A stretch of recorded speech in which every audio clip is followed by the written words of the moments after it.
I am delighted to introduce Linda Cardillo from Jemena, who is the sponsor of this session and also the proud owner of the first project to be injecting biomethane into the gas network. So welcome.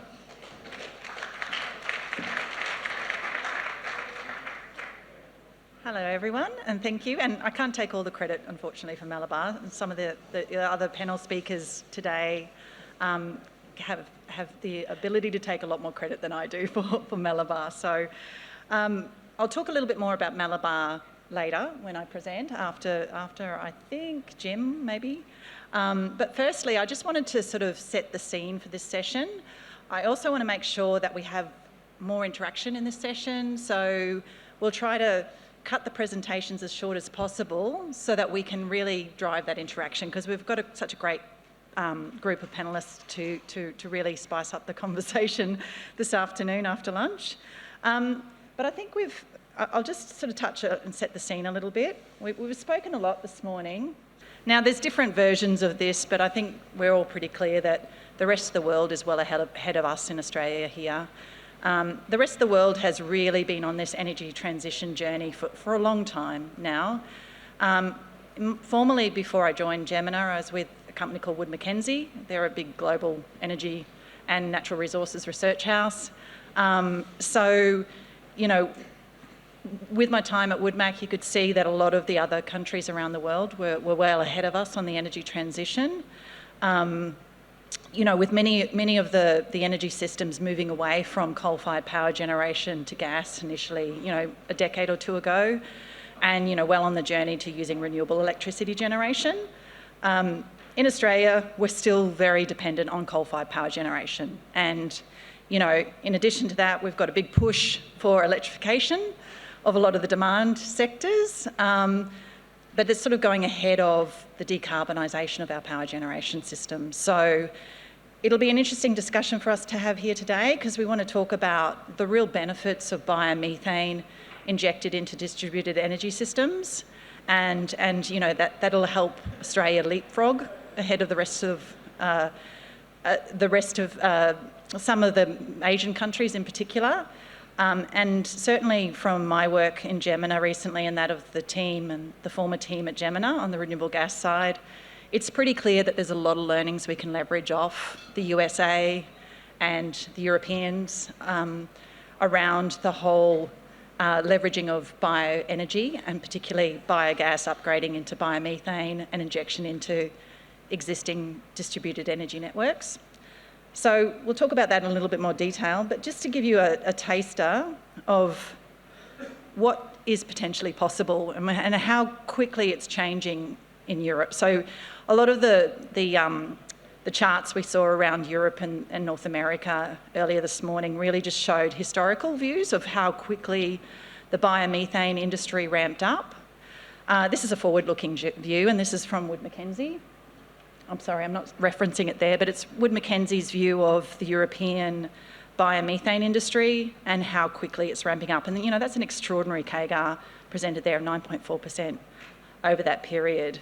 And with a big part of that ramp up happening from now until 2030. Certainly the Ukraine war and the disruption of Russian gas into Europe has exacerbated the pace at which investment is flowing into biomethane sector in Europe. But each country has done it in different ways. They all have different infrastructure networks to leverage. So there's certainly a lot that we can learn as an industry in Australia. So certainly Jemena, we're developing alliances and exchanges, knowledge exchanges with a lot of the European infrastructure providers to see what we can leverage from their learnings over the last decade. So yeah, that's some food for thought. That's what's possible here in Australia. So I'm sure we're going to be discussing a little bit more around how do we unpack that potential. So when we look at this, we can see there's an awful lot of potential to leverage biogas generation and upgrading it into biomethane and distributing through our existing energy infrastructure. So that's all possible, but the time is now. You know, we're really running out of time to unpack this value. Jemena has assessed that in New South Wales alone, there is about 34 petajoules of capacity that could be brought on and viably commercial for injecting into our network infrastructure. So a lot of the work that we're doing and my team's doing at Jemena is really doing our best to influence and make that happen. So I'll discuss a little bit more about that later in my session. But next, over to you, Jim. Thank you. Thank you very much. Just move on. So why are we here? Well, because the energy sector's in a bit of a mess. You know, high prices, low reliability, no social licence for that. And also, we have a big R reform package going through government, which really says what does decarbonised manufacturing sector look like by 2050, and more importantly, who's going to be left, and how's it going to operate, and what's it going to cost, and what are the opportunities in that as well. I won't go into this in great detail because I get a bit frustrated with this, but it's actually what the market is actually happening now. So you have to take that into account when you think about the things I'm going to say. So 3 key themes here. Firstly, the pipeline quality, biomethane and synthetic methane. There's a huge role for this. I laugh when everybody says to me, well, it's going to be electricity and not gas. Well, I can show you that if it's going to be electricity, that's the biggest opportunity for biomethane that there is currently in the market, because they have to stabilise it. And you'll see that on a case study I show. It's also critical to get the gas certificates, not for the reasons that I've heard here, but I'll go into that when I talk about an expression of interest. We're about to prepare expression of interest for about 8 petajoules of biomethane on behalf of a large industrial customer, and that's probably close to $100, $150 million worth of gas per year. And it's doing my head in trying to actually write that expression of interest. So I really welcome feedback to anybody that would like to suggest how they could influence me in that. It'd be really, really helpful. So currently, it's interesting to me that I think there's a social licence for electrification anyway. We're seeing a huge blowout in costs, what I call a lot of green elephants being built or not being built. But one of the things that's really interesting is when you look at the ISP modelling by AEMO, the last 30 to 40% of the renewable electricity that will probably come in around 2035 plus is used for less than 1 to 2% of the time. So their modelling does not take into account commerciality. It just keeps dispatching and dispatching and dispatching to fill up holes at lower and lower utilisation rates, which is, you know, at a commercial level will just not happen. So you have to really think about how that works, and I'll show you that. So we use South Australia as a case study. Why? Because it's got no coal. Secondly, it's been running for a few years without coal. Really good data. We did this analysis first 3 years ago to look at the wind droughts, and that's now, you know, everybody seems to understand that. What they don't understand is what happens when you get out there with this overbuild of renewables. These slides will be available to you. This is a little bit about the modelling. We did it within Gain Economics for the whole national electricity market. I won't go into it in great detail, but the background's there. So this is the chart that comes out from the ISP. If you have a look here, there's a huge overbuild going on in the back end. 16,000 megawatts of renewables, and there's still unserved energy when they do that. They just assume it'll come from interstate. I don't know one premier that would lend a gigajoule to another premier at the moment. So, and this is for a maximum demand of around 3,000 megawatts. So they're forecasting to build 16,000 megawatts. This is the utilisation of those. It doesn't even fit on the curve, right? So for less than 5% of the time, you're probably looking at nearly 10,000 megawatts of that being dispatched purely to fill up 5% of the time. And the numbers are more like 5,000 to 6,000 for less than 1 day a year. So, you know, when you start running the commerciality ruler over this, it changes entirely what the ISP is telling you, right? It's telling you need another option to do this. So what are the options? Well, the options are storage or dispatch of gas. So we actually modelled that. We had a good look at it. And this chart is the outcome of it. So what we did is we looked at putting a constraint in that there could be no unserved electricity, and also that gas could compete based on a commercial basis rather than a pure dispatch basis at zero margin cost. What you see is what you expect, which is that the gas itself drops off, but the maximum demand in the pipelines doesn't. So what's really intriguing about this is the pipelines move over from throughput to storage.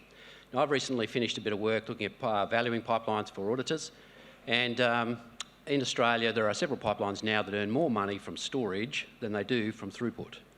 So we're already seeing this trend starting. So this is good news for gas pipelines. They're being repurposed. And I use this number because people don't sort of understand it, but right now on the east coast of Australia, the national electricity market hauls about 200 terawatt hours. The gas hauls 175 terawatt hours. So nearly 90% of what the Nghiem is hauled similarly through the gas network. So it's very stupid, really, to not reuse this network. And it's going to be extremely expensive to try and replace it. More importantly, the gas network also has the equivalent of about 200 Snowy 2s in underground storage for gas already. It's already there, zero marginal cost to you. What you need is pipeline quality methane that's in a renewable framework. So in other words, it has to be recognised as renewable gas. This is an incredibly interesting subject for me because we've been talking about this for 3 years and we actually started to run this to see what market share biomethane could take. In that chart, it's taking 20 to 30 petajoules out in the 2040, 2050 range, and it's doing away with something like 6,000 to 7,000 megawatts of overbuild of wind and solar. It's pretty easy to see what the sensible solution here is. And it does my head in that this has not got through government yet, right? There seems to be a fascination with the fact that we're going to overbuild and overbuild and overbuild, and the answer is you are not, because you get very low utilisation, and secondly, you don't have the social licence to build that much transmission. Trust me, I've built transmission, both gas and electric. It's really tough to do. So we had a look at that and sort of started to do some optimisation curves. This study we publish pretty regularly, and this is the first time we sort of started to do the optimisation, to have a look at, how much could you do away with.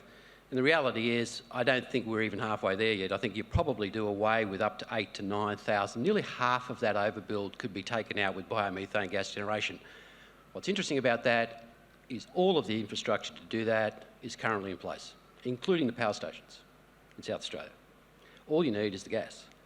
You don't have to build one more thing. And if you start to electrify, you'll need even more of this.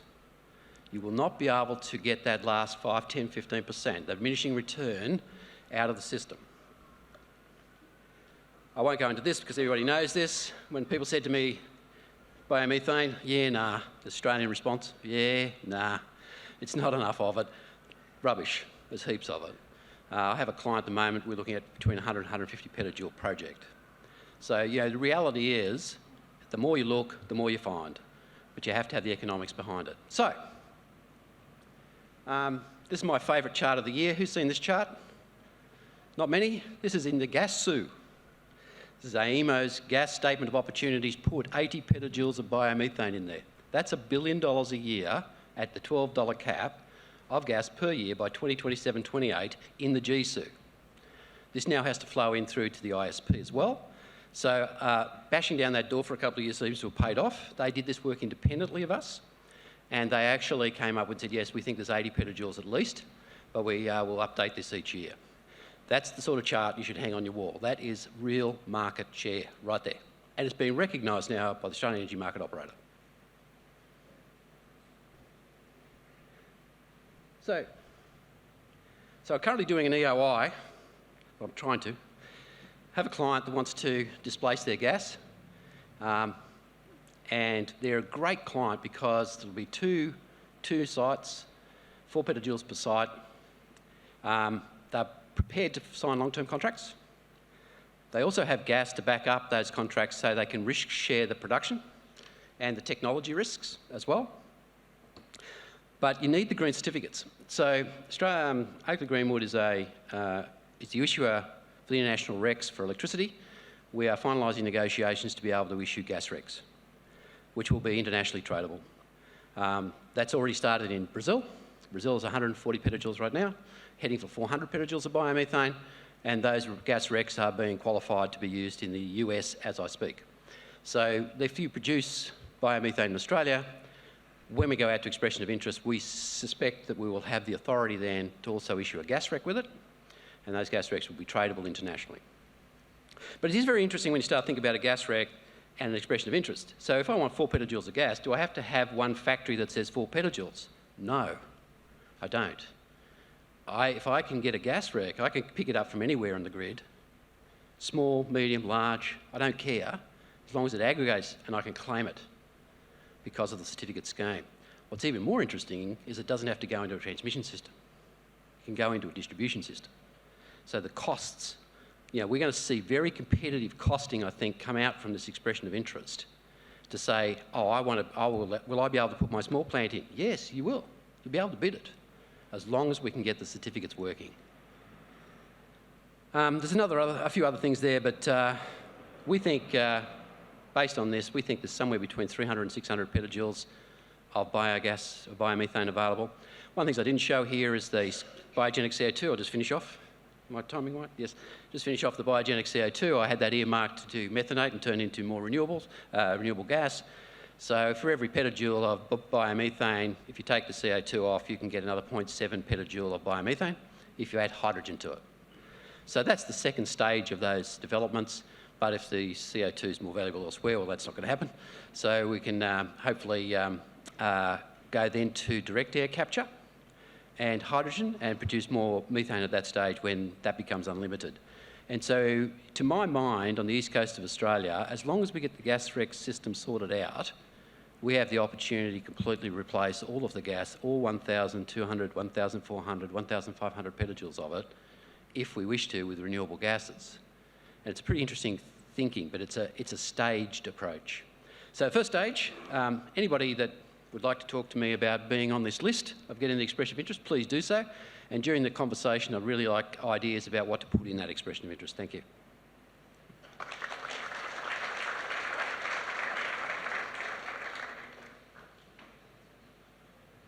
Before I get started, I would like to pay my respects to the local Indigenous peoples and pay my respects to elders past, present and emerging. This is a really exciting day for me. It's about the opportunity to tell a story of transformational scale about this huge potential that I see for anaerobic conversion of lignocellulosic agricultural waste. So thanks to Shahana, how sexy is biogas? So thank you for that suggestion on the title for this presentation.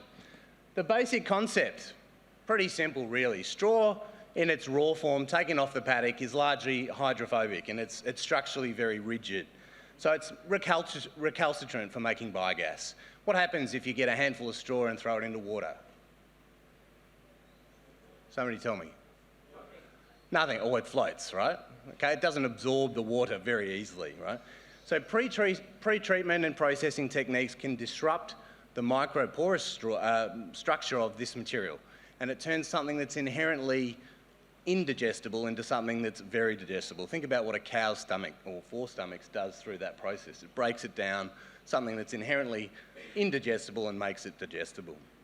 So what this does is that substantially this pre-treatment process raises the biomethane potential of this feedstock beyond its nominal range to something quite transformational. And you can see, I'm going to be the first one to use the doodah laser here. You can see that you get a range of biogas production somewhere between 5 to 700 litres of biogas per kilogram of volatile solids. And then based on 65% of that being biomethane, they're the kind of yields that you get. So this is pretty good performance. It's solid, it's not spectacular compared to other types of materials that you might otherwise convert into biomethane, but there's literally a shed load of it, and lots of sheds. So I'm talking really about this new wave, this new frontier of advanced anaerobic digestion, which is all about high efficiency of conversion and trying to optimise this process with this particular class of lignocellulosic material. So you pre-process it, as I said, to disrupt that cellular structure. It works with an adapt mixed bacterial culture. There's a combination actually in the back end of the process of aerobic and anaerobic processes. You capture and use the sulphur, interestingly, in the process with these techniques. Recycle, it's important to recycle and optimise the bacteria culture through the process by recycling that fermentation residue. And it leads to avoidance of toxic ammonia and hydrogen sulfide concentrations in the biofiltrate as part of this process. And there are systems and techniques, again, to preserve the bacterial culture throughout the process. And why straw? Why is it so interesting? Well, it's typically taken off the paddock at sub 15% moisture. If you take it off any wetter than that, effectively, not that 15%, 16 is particularly wet, but what happens? Anybody want to hazard a guess? You put it into storage and it catches fire, exactly right. Typically that's what will happen. So what it means is that typically farmers will wait until it's dry enough and will cut and take it off the paddock at sub 15%. And adjusting for ash, it means that it's got a high volatile solids concentration and lower heating value per unit of material that you move and transport. So it means that you can aggregate very large volumes across a catchment to make large economies of scale in the projects that you're actually designing.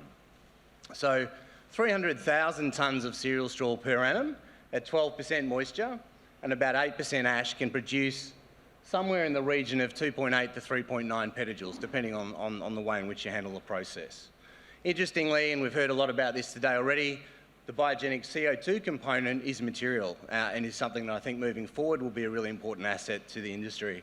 But biological fertiliser is a really big part of this too. So beneficiating that digestate product, recycling the water, the processed water, because we're working in dryland cropping environments where water is premium, is really, really important as well. Some points to note. So 26 to 61%, depending on where you are in Australia, of straw is burnt in the paddock in Australia at the moment. There's a story, a horrible story from Carrigan in the wheat belt in WA last year. I don't know if people are aware of this. There was the local council issued a permit for burn off of crop stubble on a 43 degree day that turned into a scrub fire that burnt 45,000 hectares. So most of the farmers I'm talking to at the moment can see that day coming where they're told they can't burn off crop residues anymore. It's happened in the European Union already. In a lot of countries, you cannot burn it off. And unsurprisingly, these are the countries that are leading the way in this lignocellulosic frontier. Interestingly as well, what you find is that there are some farmers that steadfastly refuse to take stubble off the paddock. They want to till it back in, or they want to maintain carbon and manage carbon in the soil.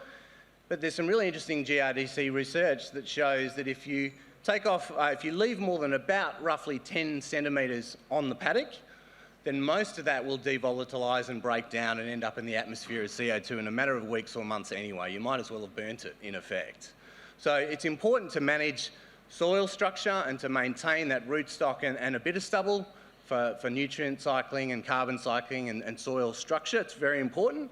But much more than that, and you're really kind of wasting your time from a carbon perspective. The thing that farmers also tell me is that changes in farm practices, just simple changes, can radically alter the amount of straw that they can get off the paddock. And it's interesting that publicly available metrics that talk about the amount of straw that's available in the market, I wonder how much it takes these things into account.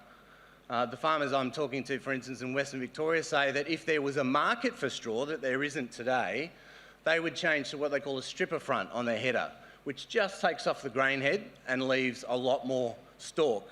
So those images you have in your head of a harvester going through the paddock and a big plume of sort of chaff coming out the back, that's because it's pulverising straw that they don't have any use for and they don't have any market for. So if they change their practices, they tell me that they could almost double the yield of straw that they take off the paddock.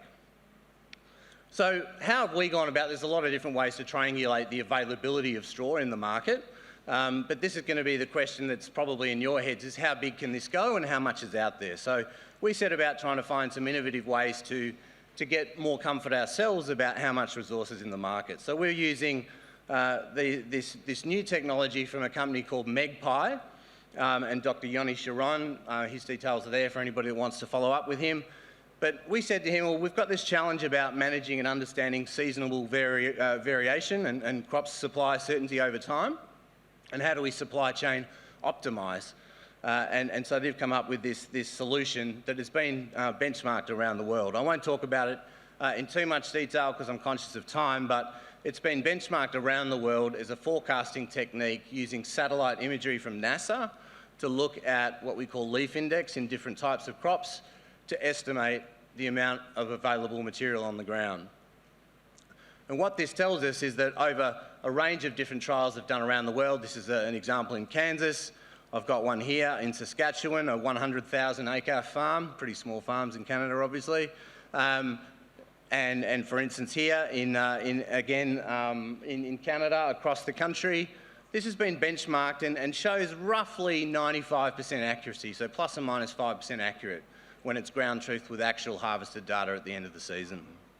So we did this in a 150k radius of one of our project sites in Eneraque. And what this tells us, and this is for wheat only, that in a 150k radius of Eneraque in the season that's just finished, okay, there would have been somewhere between 3.5 and 4.7 million tonnes of available straw in that catchment. So going back to the numbers I shared before, to get to that 2.8 to 3.9 petajoules, you need 300,000 tonnes. If you add barley and you add canola and you add oats, canola, by the way, is now 1/3 of this particular catchment under cultivation now, you get probably closer to 6-7 million tonnes. We need 300,000 in that catchment to make close to as much as 4 petajoules. This is some available data again of the Wimmera and Mallee in that Western Victoria area that shows seasonal variability over time. That is not a typo. Canola has grown in its production scope by 45,700% over this time frame. It obviously started at a pretty low base, but there is a lot of residue out there is the point I'm trying to make. Ingredients for success in these sorts of projects require simple technology that's low temperature, low pressure and low OPEX. That's why I love anaerobic digestion. Working on a cereal straw base predominantly, and we can mix and match between those different species as barley, oats, etc., and wheat, but it gives you a relatively homogeneous feedstock composition over time. But it does have that ability to be somewhat flexible. It's drought resilient in the sense that you can actually shandy it with a range of different sources that are lignocellulosic, and it's about recycling and capturing that processed water and the nutrients, minerals and carbon through the digestate that goes back into the catchment. The communities that we're talking to and developing these projects in at the moment love it because it's adding to farm incomes, it's also diversifying farm incomes, regional employment, 191 direct and indirect jobs per ongoing basis per project. And of course it leverages existing supply chains. These guys move a lot of material around in trucks every single day of the year or at different times of the year in terms of they've got trucking capacity, they're moving grain, they're moving large volumes. There are very large fodder contractor and baling contractor resources available in machinery in these catchments as well. So we're not really creating something entirely new here at all. It's just leveraging better what's existing and what's there. We see ourselves as becoming an integral part of the community, so these assets are really important to the future of these regional communities.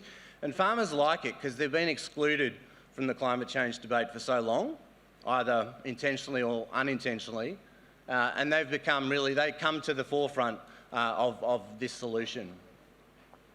So Valorify as a developer, we're working on a modular scale, so the holy grail for bioenergy in my head has always been around replication.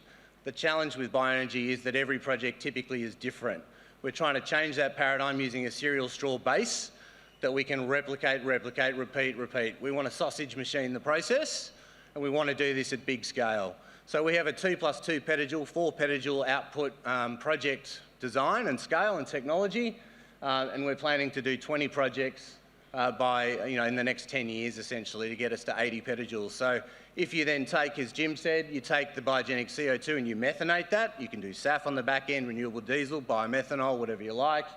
But if you were to methanate it to synthetic natural gas, you'd get another 65-70% on top of those numbers there. Key takeaways for me, so RNG is a legitimate form of renewable energy. This is not a cottage industry. It does not have to be a cottage industry. It can achieve significant scale in this country, and it helps to address these looming East Coast gas shortfalls and delivers decarbonisation. It's a practical drop-in solution. You've heard all about that. Our projects are showing, including the abatement certificates, so the stapled abatement certificates, a competitive price in the $15 to $20 a gigajoule range, and the variation is purely related to the investor IRR that wants to be achieved by people coming into the project at project financing stage. The technology for this exists, and there's many million tonnes of high volatile solids out there that can be converted in the domestic market into this product.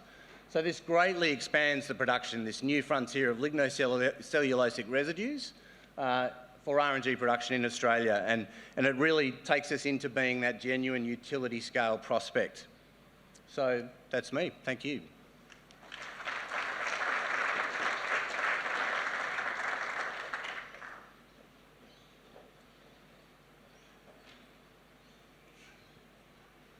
I'm back. So now I'm going to talk a little bit more about Malabar in particular. But firstly, I just wanted to give you a bit of context of why Jemena is investing capital in this biomethane demonstration facility. Certainly, you know, we've done a lot of work at Jemena to understand what the energy transition pathway is for the energy that will be distributed through our energy distribution systems. So certainly for our New South Wales gas network, currently the amount of energy moved per annum is about 90 petajoules, somewhere between 85 and 90 petajoules per annum. So a big part of the work that my team, the renewable gas team at Jemena, was formed to do was to really unpack how the energy transition could work, and how Jemena and our subsidiary company, Zimfra, the engineering services arm of our group, how we could work together to influence, enable, partner to ensure that this energy transition pathway happens at pace. So as you can see there, the big part of the journey out to 2030, 2035 is all about biomethane, you know, and one thing that the Malabar biomethane injection project really does demonstrate is that it is actually commercially viable here and now. It makes a lot of sense. So I'll talk a little bit more about that in detail. We are working with various developers like Valorify and Optimal and lots of other companies to really accelerate the investment into biomethane upgrading and injection facilities, and building out that capacity at pace. You know, if we miss this opportunity in the next 5 to 10 years to build out that capacity, then we've sort of lost the race a little bit here, and we won't be able to fully leverage the existing energy infrastructure. I think Jim talked to the biggest challenge with the energy transition that we have in Australia is not just about the renewable energy generation, it's around the transmission and distribution of that energy in a reliable, consistent fashion and a cost-effective way. So you know, this pathway, we think it's highly possible, and we're doing everything we can to ensure that we make it happen. So the other components there that I'll talk to briefly, the hydrogen blending. So I think we're very fortunate that our networks sit in New South Wales. The New South Wales state government has been extremely supportive of renewable gases, and I know we're talking to the Green Power Renewable Gas Scheme in the next session. So, but we've had really, really positive, productive engagement with the New South Wales government around the development of policy. At the moment, the New South Wales hydrogen strategy allows for 10% blending of hydrogen into the network infrastructure. It's in the process of somewhat being legislated. So our other demonstration facility is in Western Sydney, our green hydrogen hub at Horsley Park, and that is you know, electrolyser connected into the grid, producing green hydrogen and either injecting it into our gas network. So we're trying to, we've got our blends up to 2%, and we're looking to try and test blending up to 10%. So that we shore up that 10% hydrogen also being injected into existing natural gas infrastructure. As Jim talked to, the next big green bit there is renewable natural gas in the form of synthetic natural gas. So it's funny when you say synthetic natural gas, it sort of sounds a bit weird, but again, it's looking at how we can add on methanation steps, particularly with some of the biomethane facilities. You're naturally extracting the CO2 from the biogas. You're also extracting some of the more higher emitting sulfates as well. So, if you can capture and utilise the CO2 that you're extracting from the raw biogas, it has a value, and it'll have an increasing value in the future, as Jim referred to. So we really see that there's a huge potential for synthetic methane over time, but what will enable that is proper pricing of carbon and proper market mechanisms to allow that to actually be commercially viable. The top blue, just to show you there, that's a redeployment of some of our gas infrastructure, or building out totally new hydrogen dedicated networks. And why we've got that blue bar already starting is we're doing a fair bit of work with the greater Western Sydney build out of that new mega future city out near the new Sydney airport. So yeah, we're working with some of the other power utilities and Sydney Water to conceptualise what a clean slate approach would look like, what an integrated energy system would look like, and certainly energy infrastructure in the form of gas infrastructure plays a big role in that. So when you have a clean slate, you can really do things more optimally, and we sort of see hydrogen playing a big role in being able to create that integrated, renewable energy system in those future yet to be built cities. So that's what we're building out there. Okay, so that's why we've invested capital into, and look at this fancy little video showing you the time-lapse camera. So this isn't showing you from the start of when we dug ground, but we love this little biodome. So it wasn't originally in the original design, but the reason the biodome has featured now is, and this talks to the viability of biomethane for injection, particularly from a water treatment facility and also potentially from landfill sites where they're naturally generating biogas and capturing biogas. Most of these water treatment facilities already have combined heat and power generation on site, but those cogen kits are high maintenance, very costly to run and operate. You're pretty much burning inconsistent, dirty biogas. And so they're very costly to maintain. So the best use of that biogas is actually to convert it and upgrade it into biomethane and inject it into the grid. So this biodome, what it does, it just creates a bit of surge capacity so that we have consistent flow into the biomethane upgrader so that it can operate more consistently. So that'll be, I'm just sort of looking at the inflation. So we've actually commissioned, we're starting commissioning of the Malabar project. So I know a lot of people say it's operational. We're in commissioning mode. The actual operational date, the handover date from project to operation, we're expecting that to be around mid-June once we tick all the boxes. But we'll be having an official launch around the 7th of June where we invite Chris Bowen and, cut ribbons and etc. And there'll be a lot of media around it. So we're quite excited about that. Certainly, the initial capacity that we're aiming for, if we can get the project operating at 95 terajoules per annum, we'll be very excited.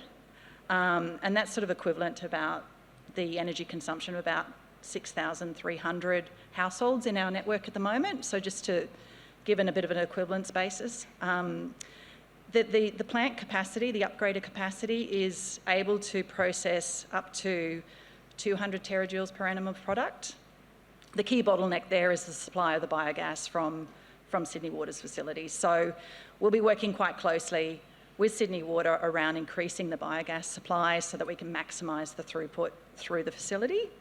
We're also working quite closely with Green Power.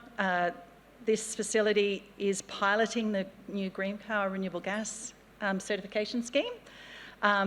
So we're quite excited about that being the inaugural project that hopefully will have gas certified.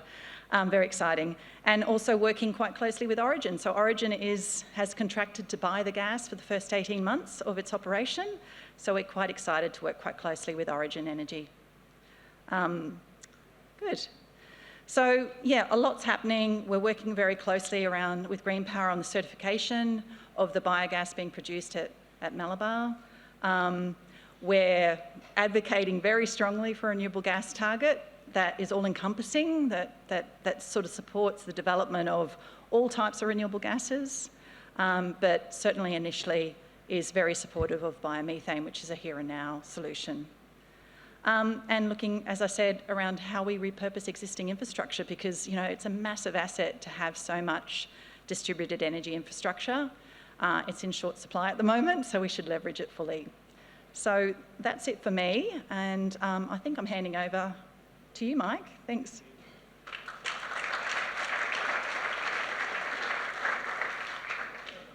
Well, thank you very much.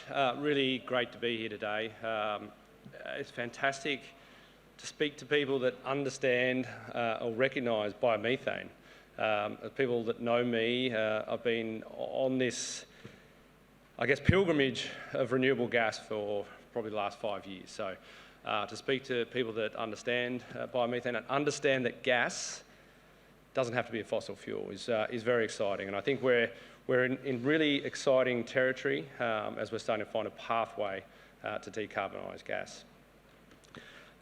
So my name is Mike Davis. I'm the Managing Director of Optimal Renewable Gas. And we're a developer of large-scale anaerobic digestion facilities, predominantly focusing on biomethane supply into existing gas infrastructure. So as a developer today, I'll be explaining how we aim to accelerate the delivery of 10 projects to supply up to 10 petajoules of renewable gas into the East Coast market by 2030.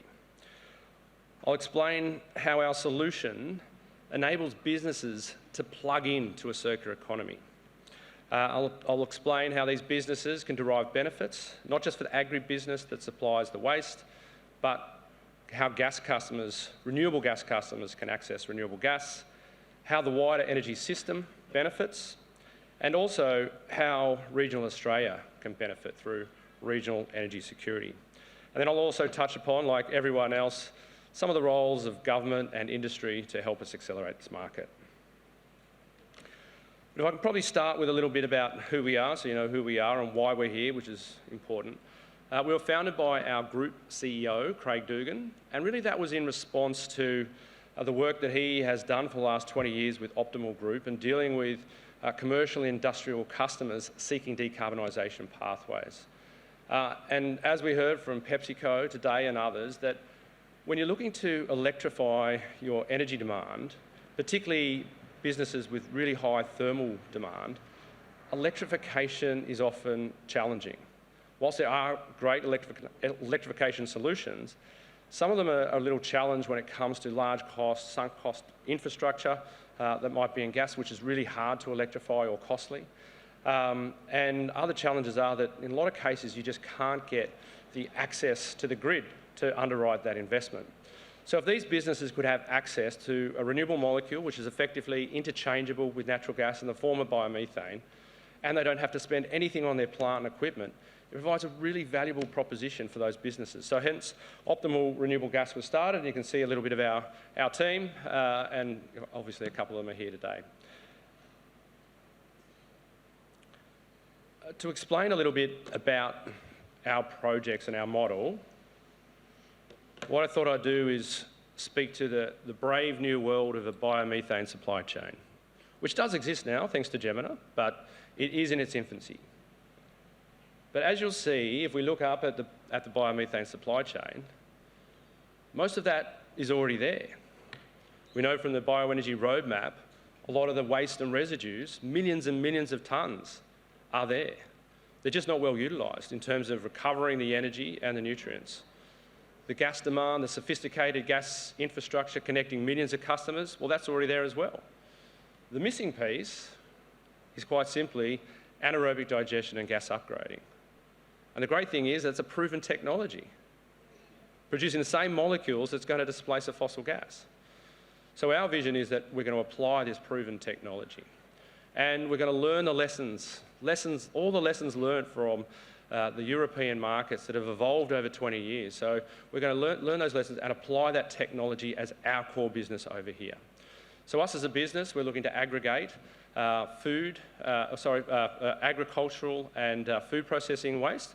And that's really because we've looked at that as an accessible market. Those feedstocks are readily available and non-contaminated. So we believe we can get those feedstocks at scale, and we can do that in locations where we can get access to the network. So what we've done is mapped out, first up, 10 projects across the east coast of Australia, where we know there's sufficient feedstock, and we know we can get access to the grid. And that's a really important one. You know, we look at places where we can access the grid, particularly low pressure distribution, so we don't have to spend a lot of energy in the compression, but we also know we've got that downstream demand.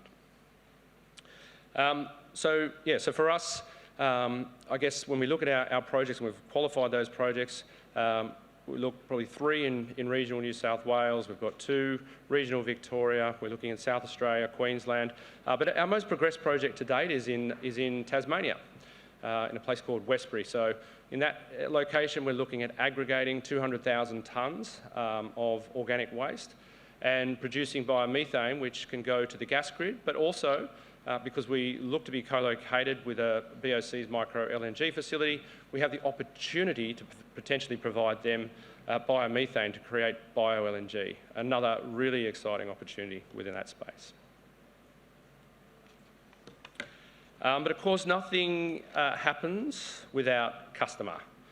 Cut off there a little bit, but yeah, I just want to talk about how important that customer piece is.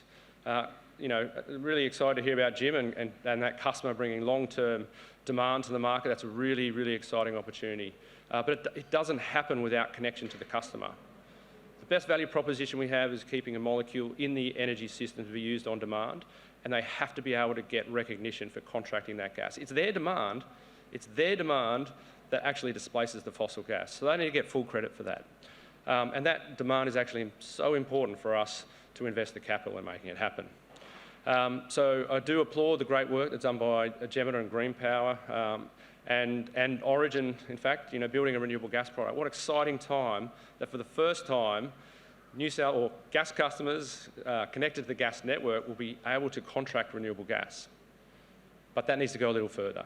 It needs to be fully recognised. It needs that those big users can have recognition of their Scope 1 emission reductions. So there's some more work to do there.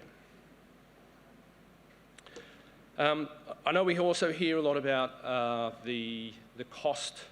What's your cost of biomethane? I think what I also want to talk about is the value proposition of biomethane. So it's not just supplying the market with biomethane, but it's about the other values it brings to the energy system and energy users and the broader regions.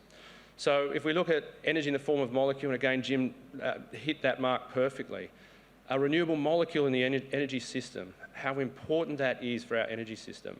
I like to think of our facilities, if you think about the ability to provide a renewable molecule in the energy system, not only displacing the overbuild of renewable electricity like wind and solar and the transmission and battery storage, but effectively you've got resilience in your energy system. You know, these effectively become bio batteries.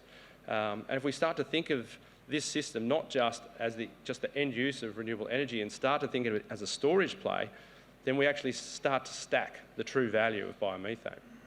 In terms of emission reductions, it's not just about displacing the fossil gas, which is very, very important, don't get me wrong, but it's about better waste management. The waste management in this country is not great, to put it mildly. If we have a system that better utilises that energy, we can divert a lot of organics from landfill. We capture that energy. Oops, sorry, 1 minute left, so I'll move pretty quickly. The circular economy benefits, look, we know at scale, anaerobic digestion done at scale, allowing business to plug in. What we unlock there is a lot of the additional benefits. We get digestate back to agriculture. Now that really allows them to displace fossil fuel-based fertilisers. We can also utilise the biogenic carbon dioxide, which we've heard a lot today.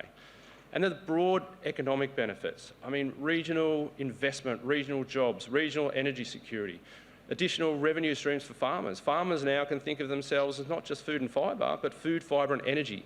They can evolve their practices to make use of this market. So I think if you stack all those benefits, you go, how is this market not going gangbusters? It's a little bit about policy. We sort of leave it all up to the end user and say, okay, why don't you go and be renewable? We need to match the policy. We've got to get the policy right. Okay, we've got to incentivise gas coming into the system. We've got to recognise renewable gas in the system. And we've got to probably recognise the businesses that are going to contract renewable gas. How do they get a benefit?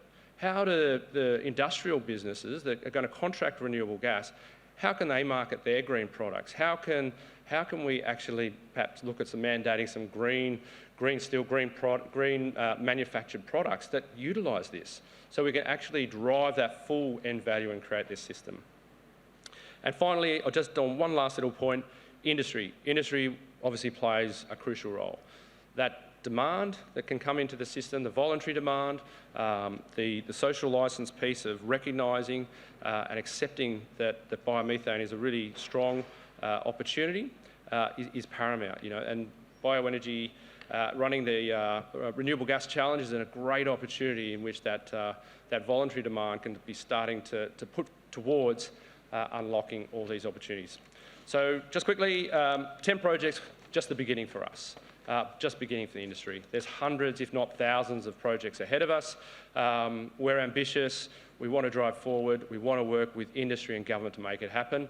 And it's a very, very exciting industry. Just need to work together to make it happen. Thank you.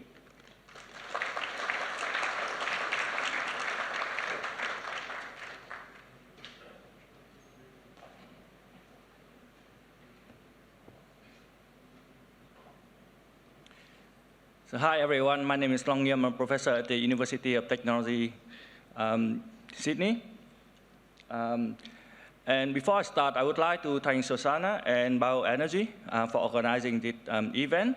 I would like to also acknowledge my co-authors. I'm reporting a report that is done by a large group of people, Prasad, Gerald, and quite a few other people. And of course, our report is 200 pages long. It would not be possible without the input of our industry reference group. Many of them are here today, so I'd like to have a shout out to them. Thank you very much.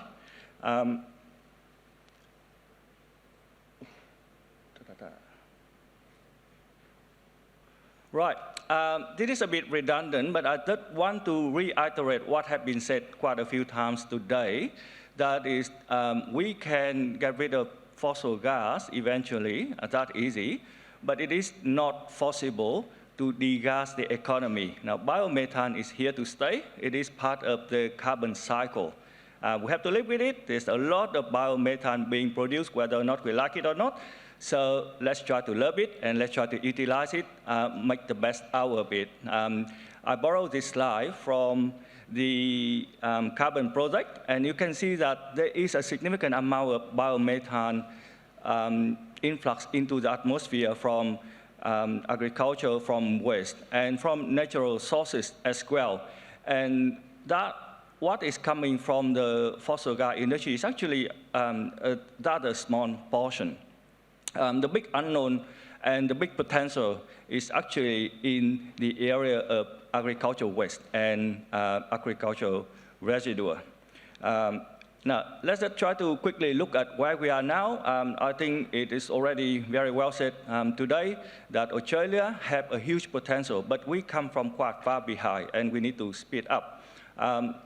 If you look at where we are here, Australia, we have a fair amount, more than 50% of biogas being produced right now that is flared, that is not utilized. So we need to change that. The technology is readily available. We do need to do a bit of R&D work, but not a lot. And that R&D work is very much to localize the current technology to Australia to fit our Australian context. Now let's look at what we have done in our assessment project. We look at the availability of feedstock. We try to model how much biomethane in energy output, we can gain up to 2050. And obviously, we already have the current operation, which is behind the meter market. And that is working out quite well. But we are facing in Australia 3 challenges, and I'm looking at those 3 challenges very much from the Australian context. Number 1, we currently have a very strong focus on waste treatment rather than biomethane production or decarbonizing the sector. Now, with a very strong focus, the current strong focus on waste treatment, that would mean the industry will try to pay the least for the technology that allows them to handle the waste material. Let's give you one example. Qld or cover anaerobic lagoon is very common.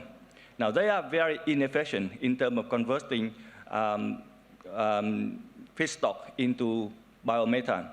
Now, if we can replace Qld or cover anaerobic lagoon with above ground reactor, we can increase the efficiency by at least 3 times. Now, number 2 is basically how can we connect the feedstock supplier to the gas end user. Now, this is about basically collecting the feedstock, bring it to the digester, produce biogas, and then bring the biogas or biomethane to the end user. The technology are readily available. I come back to that in the next slide. And number 3 is about the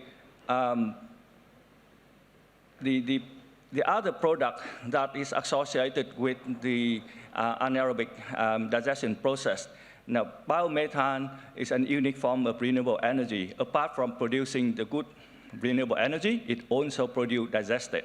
Now, digestate is actually a really good, important fertilizer, but we need to utilize it. And right now, we are not looking at digestate as a fertilizer. We are sometimes having digestate as a hindrance to the sector because of the difficulties of disposing digestate. Now, we should not be talking about disposing digestate. We should be talking about utilizing digestate as fertilizer, as a source of nutrient, and a source of organic carbon for the farming sector. So 3 challenges. Let's look at where we are moving forward. And also coming back to my second challenge. Now, we look at what feedstock available currently and project that to 2050. You can see that currently we already have material like sewage sludge, manure, and municipal organic fraction in municipal solid waste. But gradually, there will be additional feedstock that is unique and that is only suitable for anaerobic digestion for the production of biomethane, things like FOGO, and then the big ticket item that have been discussed is agricultural residue. Agricultural residue is going to overwhelm all the feedstock, but that would take place a bit later in the progression. So you can see that by 2030, we expect to have about 20 megaton of feedstock available for biomethane production. That will be tripled by 2050. Now, going back to the second challenge, how do we connect the feedstock supplier to the gas and user? That very much related to some of the R&D activities that we need to undertake. And those R&D activities actually to localize the technologies that are already available to Australia. We can basically look into 4 key areas. Area number 1 is how do we grow the availability, how do we grow the supply of our feedstock and secure feedstock for biomethane production. Now, area number 2 is how do we improve the production of biogas per unit of feedstock. So obviously, there's a lot of margin in terms of getting more biogas from feedstock. And we should also not forget the fact that we need to improve the human capacity around the biomethane industry. In the next slide, I will show you that the biomethane industry can support about 20,000 direct jobs. And we need to provide the necessary training, do human capacity development so that we have the workforce readily available to, at the beginning, looking at engineering, procurement, construction, and management, but gradually moving into optimization and operational of those 20,000 something plants that we will have later on. And last but not least, one very big ticket item for us to look at is how do we manage the digestate, so the byproduct from anaerobic digestion. So this is basically the core content of our assessment report. We see that by 2050, biomethane can contribute to over 50% of gases consumption in Australia. Now, the detailed projection and calculation is available in the report. In the table here, I actually show you the breakdown of biomass utilization, feedstock utilization as well. And you can see here on top the number of plants that would be built from now until 2050. On average, they are 2.2 megawatt in capacity, and the employment opportunity as well. So in order to make it happen, we have identified 18 projects that we need to be looked at, and these are low investment costs, but can deliver for this 18 projects 1.3 billion in revenue. I don't think I have time to go into the detail, but I have the QR code here. So if you are interested in our report, I would encourage you to snap a picture, go into that QR code. You will be able to download the 200 pages report and go through that in detail. And if you are interested in engaging with us for any of those 18 projects, please contact me or Tracy Coley. My code is from Race 2030, or any of our team members. So with that, thank you very much for the attention.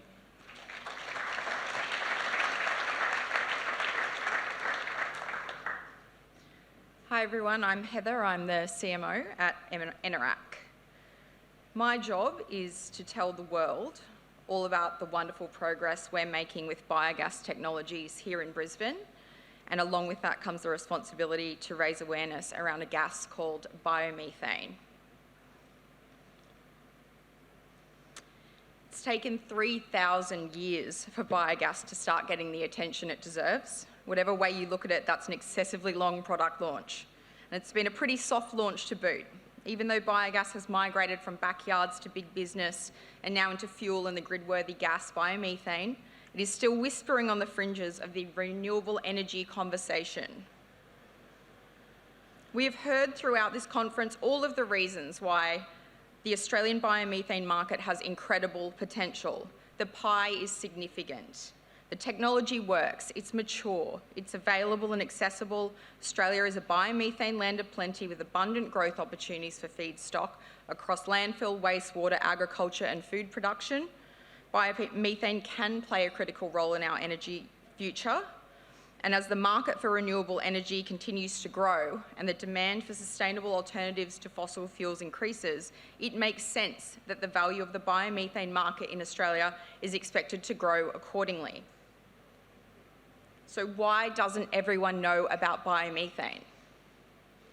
And further, why is biomethane still considered by many, to borrow Scott's words, a cottage industry, not a thriving commercial opportunity worth billions of dollars?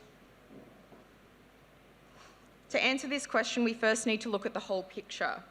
There's been a theme throughout this conference. There's some key factors which play into the lack of widespread adoption of biomethane. To quickly recap: infrastructure, cost, subsidies and policies, market demand. And this depends on various factors, including the willingness of consumers to choose renewable energy sources. In regions where natural gas is already widely available, the transition to biomethane may be less incentivised. How the community feels about renewable energy, and in particular this renewable energy, will have a significant impact on market demand. We have public awareness and perceptions. Biomethane is not as well known or widely understood compared to other renewable energy sources like solar or wind. The public is unaware of or confused about the benefits and potential of biomethane. They will be slower or more resistant to adopt it.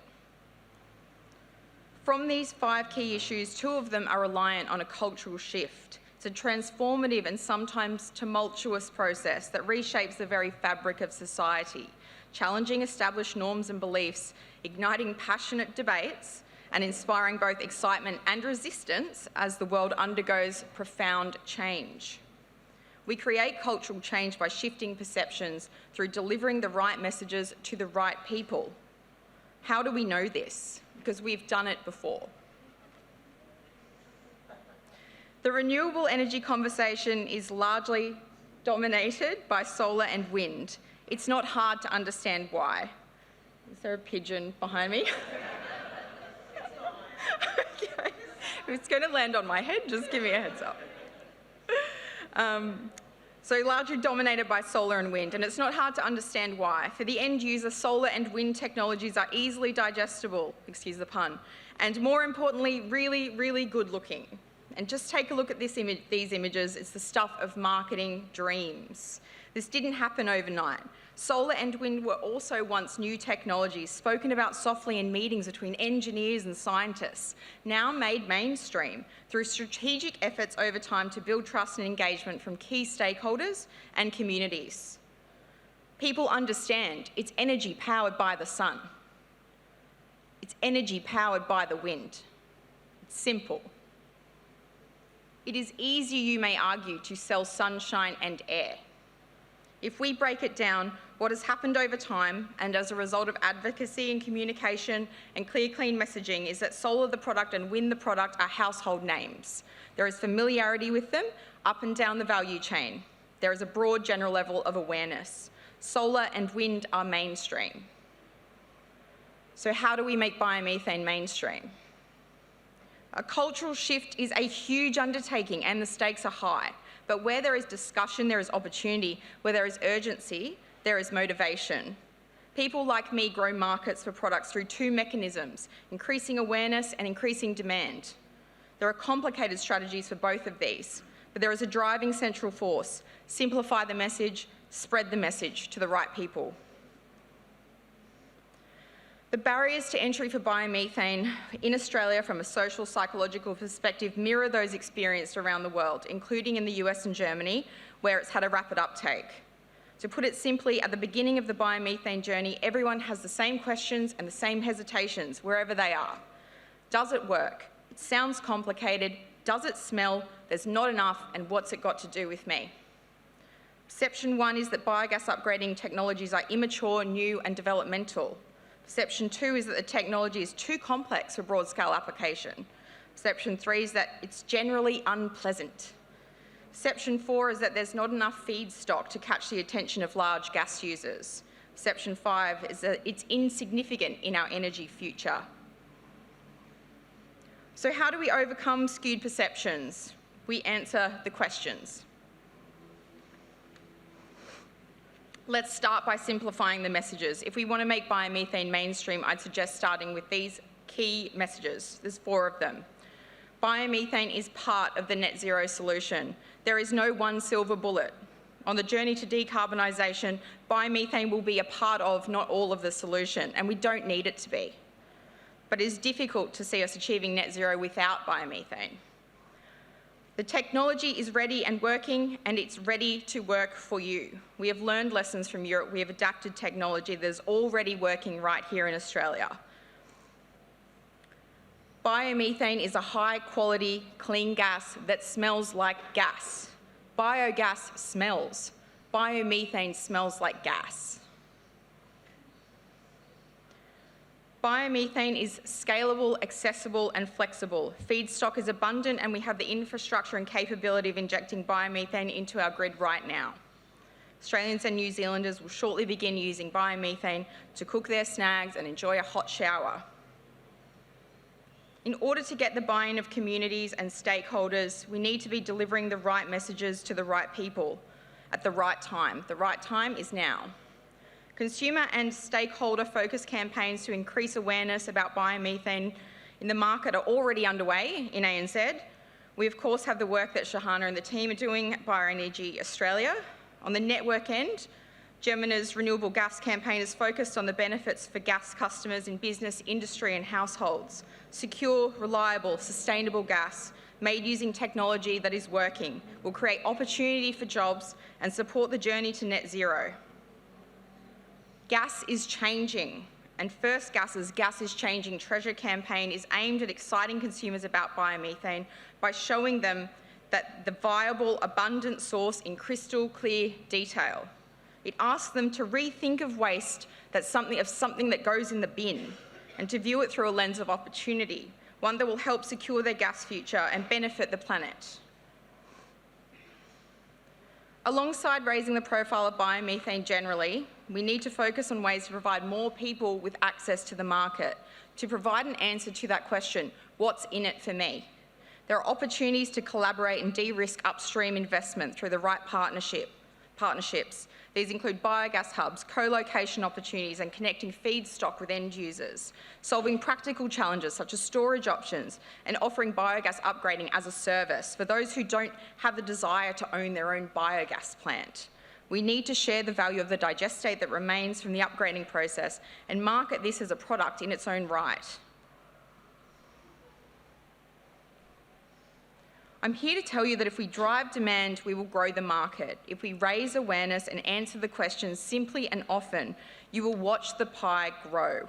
We must build trust and change perceptions. We need to brand biomethane because biomethane is beautiful too. Communication strategies need to simplify the messaging around biomethane for end users, demystify the technology and plainly and simply explain to the community that there's a lot in it for them. When we sell natural gas, we don't sell its chemical structure. We sell hot showers, full tummies, and that perfectly cooked snag. We sell a business more working capital because they have a cheaper or non-existent electricity bill.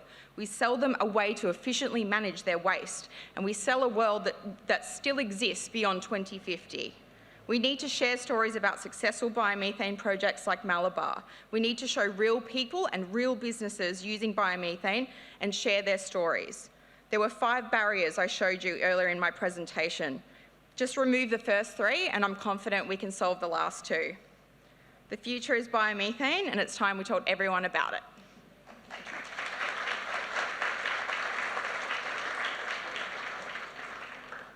Heather, you can stay up here. Yep. Here, Heather, that's great. So just inviting all of the speakers back up so we can run a bit of a panel discussion. Gosh, where to start? So has anyone got a question to start off? Or maybe we'll talk a little bit more about what Heather just talked about. So I'm going to ask Mike if you have anything to add to what Heather said, given that you've been on this journey and you were formerly with Jemena on the Malabar journey. There's so many things.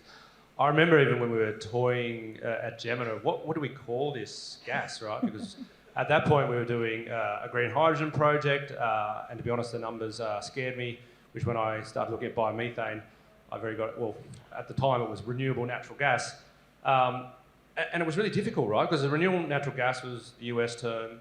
It seemed to resonate, but then I actually started using that term and I got banded with greenwashing. Oh, it can't be natural gas. Natural gas has to be a fossil fuel, and it's actually defined. Natural gas is actually almost defined as a fossil fuel. So pivoted to biomethane, but methane's still got the connotation of methane and gas is evil because it's a fossil fuel. Well, no, it's not. I think the only thing is I like to break the nexus that gas is a fossil, that gas has to be a fossil fuel. And if we get the sensible conversation about energy and that gas is a vector, not a fossil fuel. I mean, it's like calling electricity a fossil fuel because it used to be provided by coal power stations. I think we can start perhaps terming the difference between our product and fossil gas. And maybe that's a little bit of a better way. So we can push the fossil gas to be, like gas to be a fossil fuel, and then we can open up the alternatives in people's mind. Over to you, Scott. Thanks, Linda. Great presentation, Heather. If I could or tell a little anecdote. Our first project is in Western Victoria in the town of Ararat, which is at the foot of the Grampians National Park. When we first started talking to the local community about the project, we called it the Grampians Gas Project. We've now called it the Ararat Bioenergy Project because, for obvious reasons, gas is dirty and ugly, and we're going to be fracking in a national park is what people in the local community, when we polled them, thought we were going to be doing. So we do have to be really sensitive to the messages that we send when we talk about the product. That's why I'm a little bit concerned. I don't know that I have the answer, but to talk about it in Australia as biomethane, people associate methane with something that's bad perhaps as well, right? I don't have the solution. That's why we have great branding people to take care of these things for us. Yeah, I worked at AGL when we went from Towns Gas to natural gas, and Towns Gas was something you put your head in the oven and killed yourself with, because it had like CO originally in it. And we actually went through that whole process you were just talking about. I mean, it's almost identical of saying we had to have a new gas for natural gas, had to be dancing flames, had to be clean, had to be modern. So a good example is that in every single demonstration home, we made sure gas was actually what the cooker had in it, what the heater had in it, stuff like that. We normalised it, and I think that's something you need to think about, is normalising the fact that if I'm using gas in my home, it's actually a biogas rather than a natural gas or a carbon gas. So we went through, literally I think about 6 or 7 years of very heavy, I was running the marketing then, it was very heavy marketing to actually get that transition across to something that was clean. Couldn't use that term now. I do greenwashing cases. I can tell you it's really bad. Clean and cheap and all that sort of stuff. I think you're right. I liked it. It was really good. It's right on the money. Yeah, definitely. Long, do you want to add anything? I think we need to get people to talk about it. And the more they talk about it, the more the truth would come out. Yep. Methane gas is beautiful. And we need to get the primary school kids to talk about it. We need to have mainstream media like the ABC to talk about it. Because we are still seeing misinformation about biomethane, where they are saying that the bioenergy sector actually have some fugitive methane emission. Yeah. That is not true. We're actually cutting back, not releasing biomethane. Yeah, great. I think that's a really good point that, we need to remarket methane. The methane molecule is a naturally forming molecule that has a lot of value. So that's a really good point, Long. Any questions from the audience? Shahana. Heather, great presentation. I'm going to assume, based on your presentation, that Eneraque will now join the Renewable Gas Alliance and get behind the promotion of biomethane from an industry perspective. I think probably having fought this fight and having used those narratives day in, day out, consistently. Wind wasn't sexy. Joe Hockey talked about how much he hated how it destroyed the landscape. Solar wasn't seen as sexy, and solar was around for a long time before it penetrated the market. And really, how did it do that? It was the renewable energy target. Look at any jurisdiction globally where biomethane is being deployed, government has intervened for that to happen. So I guess the only thing I could say is, yes, we can educate, yes, we can make the awareness there, but in the end, if government is not going to support decarbonisation of gas, and if they are going to drive an agenda which is around removal of gas, it is very hard for biomethane to claim space. So I don't really have a question. No, that's good, because it gives me a segue to ask a question. So it's excellent. So I'm going to take what you just and segue and first, Jim. So if you had your pecking order, your priority order around policy change, how would you prioritise maybe the top 3 federal government policy shifts that you'd like to see happen ASAP? Well, look, I think the thing is, don't miss a good opportunity. I mean, we're in big R reform territory right now. I mean, I've got major energy users all over us. That's why we're going out for an expression of interest. They are in panic mode. They've had greenwashing issues. they've had activation at the activities at their board level, and now they've got a safeguard mechanism. Use that first. So align yourself with that, right? So somehow, I think what's absolutely a priority is to have a green trading certificate scheme, right? Because that gives you all of these other flexibilities. It removes location. It allows for trading. It allows for, I think it'd be like a starter's gun, actually, investment in the sector, if you had a green certificate scheme. So I think that's really a major priority. I'm not so worried about a target number or something, but I think that goes along with it. No problem with that, because that's how the other system worked. So I think those aligning yourself somehow with the safeguard mechanism, get inside that tent, because that's what's happening. Hydrogen's in there. You need to get biomethane in there as well, or renewable gases in there. And I think the third one, and this is one that I think people underestimate, a lot of policy is ground up in Australia. It comes from states up. And you need the states like New South Wales, great example. Victoria, we know, are going down this track as well.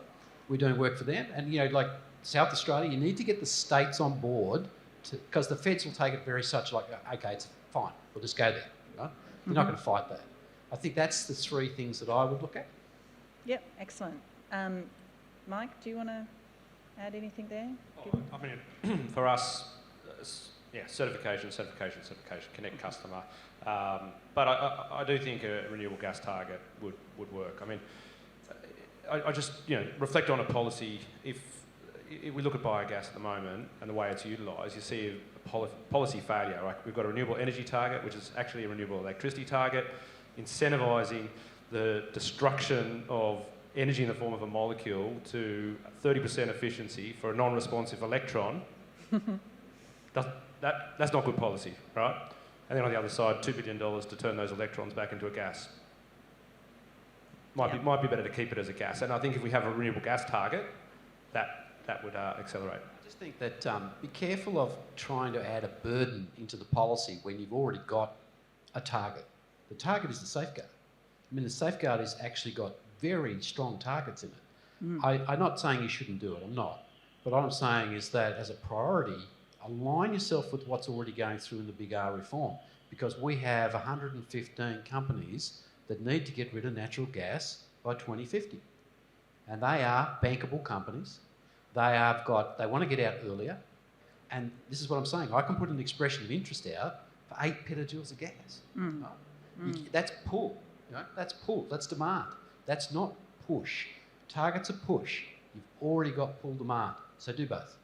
I mean, my only counter to that is that those businesses are also considering, how they can acquire ACCUs or trade safeguard mechanisms, right? So there'll be a lot of trading around, which can delay the process, right? Because this market will be missed in that opportunity, and it'll be too late. They'll be down the electrification path or down we actually have to change our target. So that's all the thing I miss is just if you have a target, you have it clear. You bring in that investment confidence. I mean, we see a lot of investors sitting on the sideline here.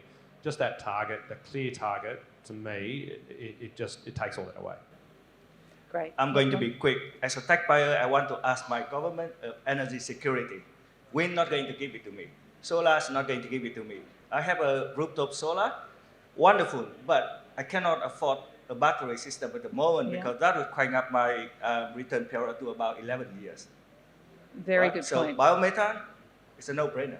Yeah, that's a very good point, actually. And a lot of the analysis that we've been doing at Jemena and a lot of the different research pieces we fund really highlight that's totally being missed, that it's a here and now opportunity. Okay, any questions? Oh, yes, we've got some questions. Okay. Just a comment about social licence. If you include the methane reduction and what have you and the carbon displacement from fossil fuels, you've got a carbon negative product. I mean, this shouldn't be that hard to sell. But if you look at that social licence side of things, Jim, tell me if I'm wrong, but natural gas was cheaper than town gas. And if you look at when you think about solar panels, when I got solar panels, they weren't sexy, but now they are, because I can put them on my roof and I can see a direct benefit. How do you get a social licence direct benefit for end users for biomethane? Good question. Look, I think the social licence issue is about transmission and distribution. Right? I mean, we have yet to see this unfold. The first major transmission system investment in Victoria has got people on the steps of Parliament saying don't build it. We're seeing that now in other places as well. I think the social licence comes from repurposing what's already there and also saying to the community with confidence, you don't have to get rid of your gas cooker, right? That's where social licence comes in. It's like, oh, I've got to electrify or I've got to, I mean, great example. Oh, go and electrify. We just put the electricity prices up 31%, right? I mean, yeah, you've got to be very cognizant of the fact that customers are hurting badly, and that's another positive for this industry. We can repurpose everything we've got. You know, underground storage on the East Coast is close to 200 petajoules. You know, that's the annual usage, right? I mean, it's of Victoria. I say to people, you think it's a great idea to electrify? You know, the Victorian gas market is the same size as the entire electricity use in Queensland. Someone has to pay for all this. I think you've got to use the pain point of paying for the transition without reutilising everything that's there. And on the other side, you've got to go exactly where Heather was saying, you've got to get all the positives going as well. Like, you know, it's a biogas, it's a recyclable, all that sort of stuff. That's where social licence. I think the renewable electricity sector is running straight headlong into social licence issues. That's the strong headwinds. We've only got to see what's happening with Snowy 2, you know, transmission lines, all that sort of stuff. Mm-hmm. Great. If I could just jump in, there we go. If I could just jump in there as well, and not to be reductionist about human beings, but we're very simple, and people like to look good and feel good, and that includes about things that they get on board with. So, like, you know, Jim's saying, if we can continue to keep hammering home those messages that there is something in it for the end user and the community, and when they can see it and understand it, they're not going to understand the technology. They're just going to glaze over. All they want to know is what's in it for them at the end of the day. And coming back to those images of, you know, we love using gas as a country. So just going back to that, you know, it's gas. It's just the gas you love. It's just a little bit different and better. And you can tell all your friends that you're eco-friendly. Mm-hmm. Great. Scott? Can I just make I'd just make a comment too on life cycle emissions, and I know this is a hard sell to Joe Public, but it's not quite a carbon negative thing to go biomethane, but the equation where you're separating and upgrading biogas to biomethane and you get that biogenic CO2 product and then beneficiate that into some form of renewable hydrocarbon, doesn't matter what it is, then you do go carbon negative. There is no other solution in the renewable energy landscape that can achieve that. No other. It's unique to our sector, and it's something that we need to plug really hard. That's a really good point. Okay.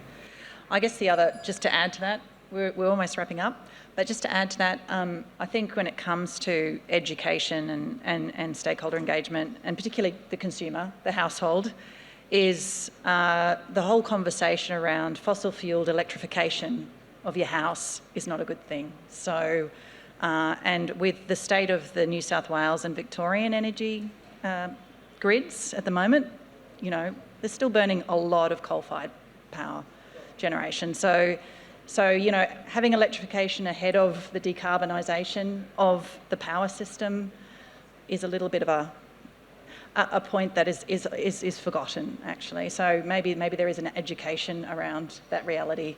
I was just going to add one thing too. I think councils can also be an important part. One, they control a lot of organic waste, but they also reach a lot of constituents. It's something toyed with at Jemena. But, you know, if we can manage the waste from households and they are feeling part of the circular economy, I think that's a really good way to tie them into the solution as well. Give them some power back in this, because chucking solar on the roof, it's probably what gives them a bit of power, even though none of them actually hold on to their certificates. They all sell them. It's really that feeling empowered. So I think we can give some power back to and helping people better manage their waste. Great. I think we're on time. So thank you, everyone, and thanks for the questions. And afternoon tea is being served out now. Thank you.